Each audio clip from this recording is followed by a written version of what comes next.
Good morning, St. Francis, and good morning, people of God. It is Wednesday, the 26th day of April, 2023, Wednesday of the third week of Easter. It is the 18th day of the Easter season.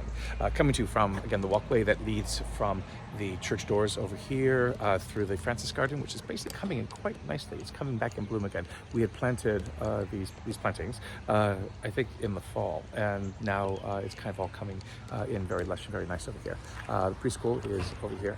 There's the Son of Mass over here on this side. And so it's a wonderful, beautiful, still reflective place, a reflective area here on our campus. In the readings for today on this Wednesday, the third week of Easter, things are beginning to go wrong in Jerusalem. Well, they have been for a little bit, but now there's a severe persecution that seems to break out against the Christians and the Christian movement in Jerusalem. What record we have of this in history is not very clear.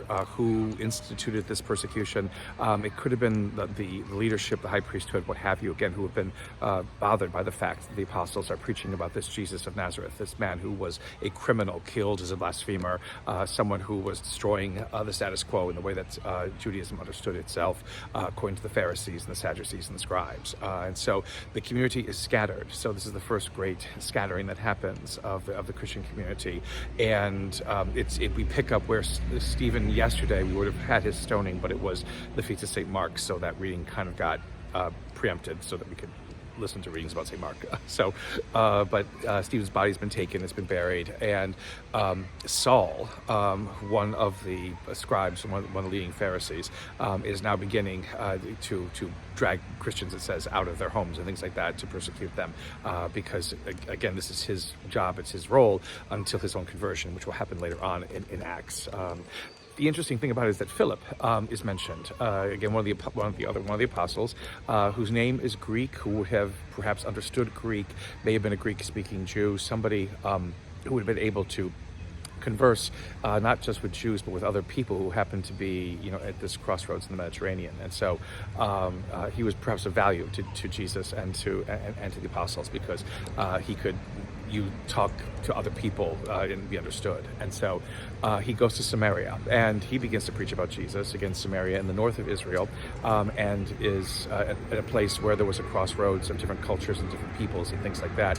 And his preaching touches the lives of people, and they come to believe because of what Philip is preaching.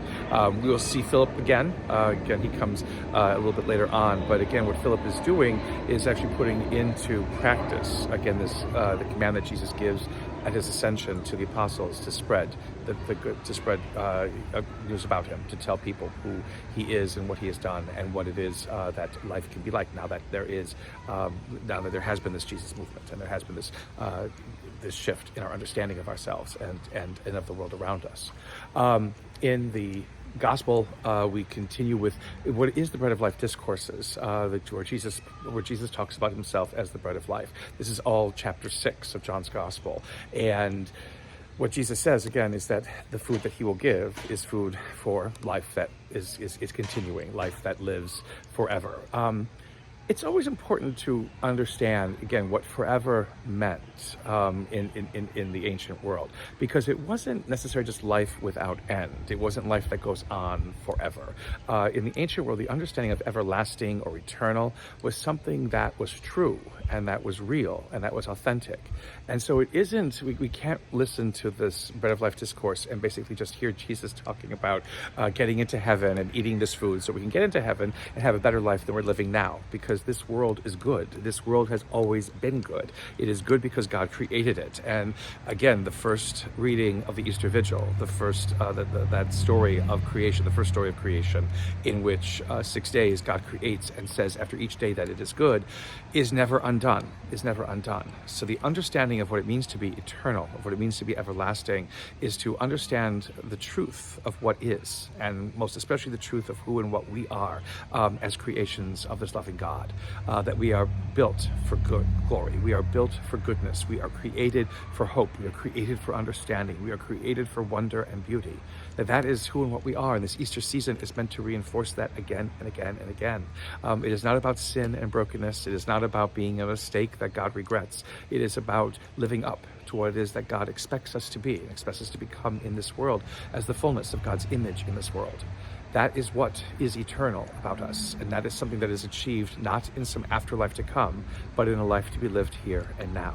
Jesus begins to talk about this in the Bread of Life discourses in John 6, and into this Easter season, we begin to embrace once again the fullness and the truth of who we are, not just as believers, but as human beings. A blessed Easter, continued Easter, St. Francis and people of God. May the Lord give you his peace.